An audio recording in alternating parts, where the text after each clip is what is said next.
मूर्खों का बहुमत। कहानी। किसी जंगल में एक उल्लू रहता था। उसे दिन में कुछ दिखाई नहीं देता था, इसलिए वह दिन भर एक पेड़ पर अपने घोंसले में छिपकर रहता था। सिर्फ रात होने पर ही वह भोजन के लिए बाहर निकलता था। एक बार की बात के गर्मियों का मौसम था। दोपहर का समय था और बहुत तेज धूप थी। तभी कहीं से एक बंदर आया और वह उल्लू के घोंसले वाले पेड़ पर आकर बैठ गया। गर्मी और धूप से परेशान बंदर ने कहा, उफ, बहुत गर्मी है। आकाश में सूर्य भी आग के किसी बड़े गोले की तरह चमक रहा है। बंदर की बात को उल्लू ने भी सुन लिया। उससे रहा नहीं गया और बीच में ही बोल पड़ा, ये तुम झूठ कह रहे हो।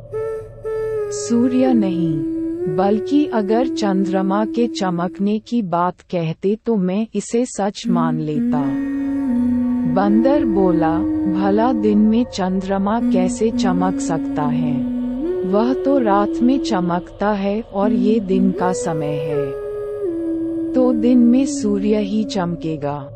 यही कारण है कि सूर्य की तेज रोशनी की वजह से बहुत ज्यादा गर्मी हो रही है। उस बंदर ने उल्लू को अपनी बात समझाने का बहुत प्रयास किया कि दिन में सूरज ही चमकता है, चंद्रमा नहीं। लेकिन उल्लू भी अपनी ही जिद पर अड़ा था। इसके बाद उल्लू ने कहा, चलो हम दोनों मेरे एक मित्र के पास चलते हैं, वही इसका निर्णय करेगा। बंदर और उल्लू दोनों एक दूसरे पेड़ पर गए। उस दूसरे पेड़ पर उल्लुओं का एक बड़ा झुंड रहता था। उल्लू ने सभी को बुलाया और उनसे कहा कि दिन में आकार में सूर्य चमक रहा है या नहीं, ये तुम सब मिलकर बताओ।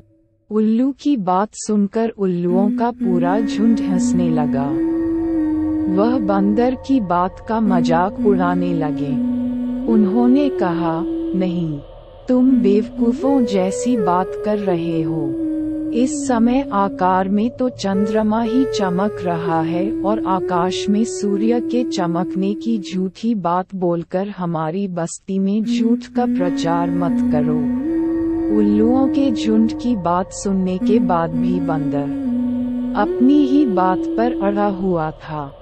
जिस देखा सभी उल्लू गुस्सा हो गए और वे सारे के सारे बंदर को मारने के लिए उस पर झपट पड़े। दिन का समय था और उल्लुओं को कम दिखाई दे रहा था, इसी वजह से बंदर वहां से बचकर भाग निकलने में कामयाब हो गया और उसने अपनी जान बचाई। कहानी से सीख। पंचतंत्र की यह कहानी हमें सीख देती है कि मूर्ख मनुष्य कभी भी विद्वानों की बात को सच नहीं मानता है। ऐसे मूर्ख लोग अपने बहुमत से सत्य को भी असत्य साबित कर सकते हैं।